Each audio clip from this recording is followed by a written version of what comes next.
I'm going to bring on the first speaker who will address us this morning. And our speaker became the Minister for Basic and Secondary Education Ministry following the inauguration of President Adama Barrow, President of the Republic of Gambia, in 2017.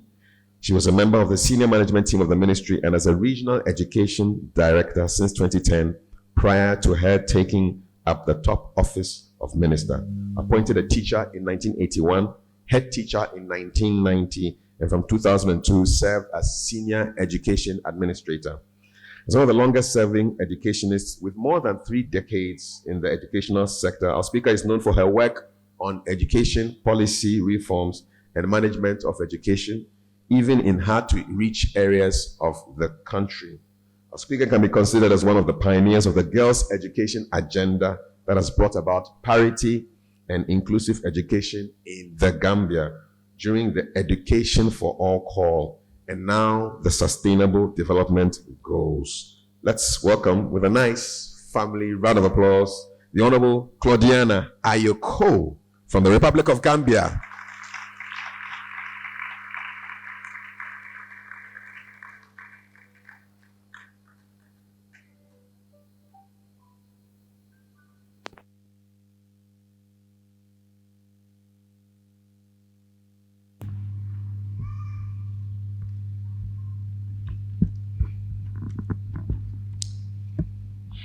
Good morning, everyone.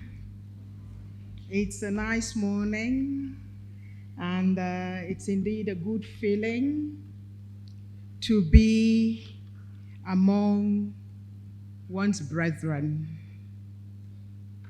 We are all a family. And coming up to the podium, I saw these little ones. It's so refreshing. It's so refreshing to see them. And I want to say this gathering looks like an intergenerational gathering.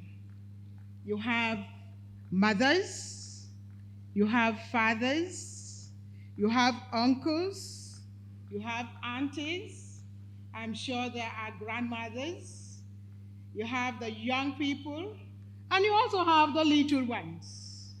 And that encourages us and tells us that there is going to be a continuation. And therefore, sustainability is important. And that is why this conference is rightly entitled Strengthening Families. Your Excellency, the guest of honor, and the former Vice President of the Republic of the Gambia, Your Excellency, Madam Aissatou Toure, the President, councillors, and elders of the Church of Jesus Christ of Latter-day Saints, all other protocols duly and respectfully observed, and our dear young people and little ones who are here present. I feel greatly honored to have been invited to this very important meeting, a very inspiring conference. The MC for the morning started by asking us to use the letters of the alphabet to describe what yesterday was. And somebody I heard gave the word inspiring. Indeed, it was an inspiring day. And I am sure today promises to be equally inspiring. This conference, like I said earlier, is a convergence of all stakeholders. Mothers, fathers, young people, and the little ones. And here we are going to be talking, and we will also listen to what is going to be said about the topic, strengthening families. I have been asked, or I have opted to talk on a topic that is very dear to my heart, and that is a topic on education. And it's about our educational structure, which is very linear, focusing on academics, which to a large extent is considered to be highly theoretical. Unfortunately, that's the academic structure that we received from our colonial masters. And why was it so? I believe it was deliberately done that way to prepare us to be able to take over our own destiny into our own hands. And that is to prepare us for independence. Because our colonial masters were the ones who occupied all the academic and professional positions during colonial rule. And they knew that we were one day going to be weaned and we were going to be independent of them and to be able to take care of ourselves. So what did they do? They encouraged us to go into the academics, to be the lawyers, to be the doctors, to be the administrators, and so forth and so on. After independence, we were supposed to manage ourselves. And we were supposed to be prepared to do so. And I believed we did it very well during those days. But times have changed. Because during those days, it was a privileged few who were fortunate to acquire education. In the last few decades, especially during the early 2000s, we started talking about education for all. And now with the SDGs, we are talking about inclusive education, leaving no one behind. And SDG 4 talks about quality education that is inclusive, equitable, and that will promote lifelong learning. Yes, it is true that our present education systems emphasize more on schooling and less on education and learning. Ladies and gentlemen, for those of us who are teachers, we know that our school curriculum are overly academic, subject-based, and to some extent irrelevant to the lives of many young people today. Our curricula emphasize on high-stake written exams that measure content knowledge through memorization and less on performance and practical skills.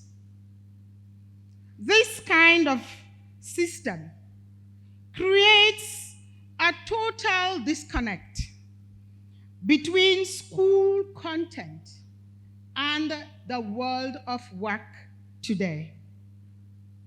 It also, unfortunately, increases youth unemployment And there is a deficiency of vital skills for work and skills for life among many learners who exit our school system today. Now, we have come to realize the effects and the failures of our existing educational systems. What are we now to do to help the rising generation acquire some practical skills that would make them independent of governments to provide jobs for them? Practical skills that would make them self-reliant and self-enterprising. Practical skills that would make them job creators instead of job seekers. The answer is simple. As a policymaker, I believe there is need for us to reimagine, rethink, and rebrand our educational systems and policies to make them relevant to our needs and aspirations, to be in line with our national development goals and the needs of the 21st century. We must give the young people the skills that they need for the present and for the future. We need to reform our educational systems and to review our curricula to make them more responsive to the needs of the rising generation. Ladies and gentlemen, yesterday we were reminded that the answer should be TVET, the promotion of TVET is the master key to sustainable development, we were told. And so, to help us to answer the question, how do we help the rising generation gain some practical skills? That should be the answer. Promote technical, vocational education and training, and expose our students to technical and vocational subjects that will be necessary for them to be able to exist, find their fit, and be independent and self-reliant in the 21st century. Equip them with the knowledge and the skills that they would need. Let us just remember that we have been, for the past decades, been promoting education for all.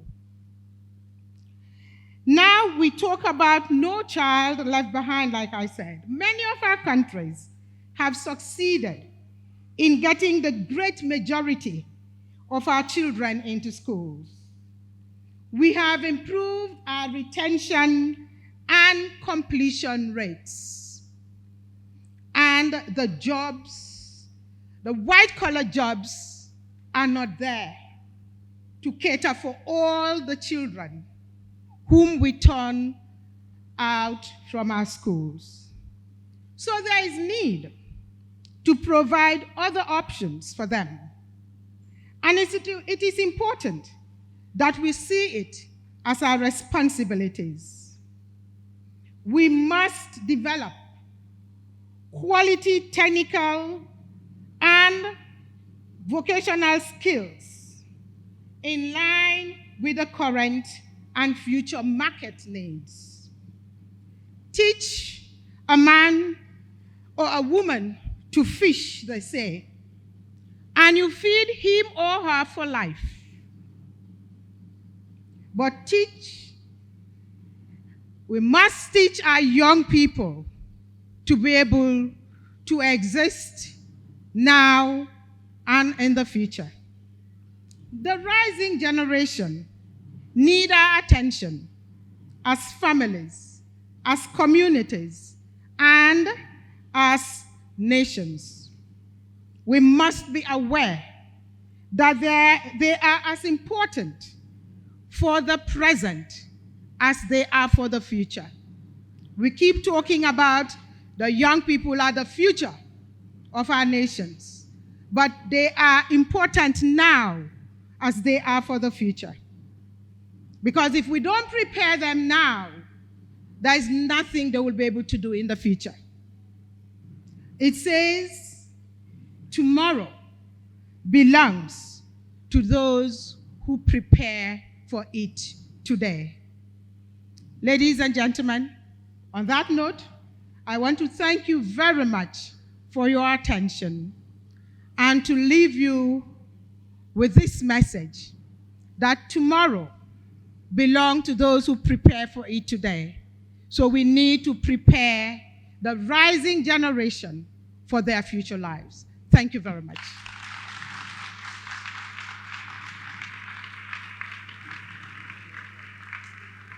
Thank you very much, Honorable Claudiana Ayoko.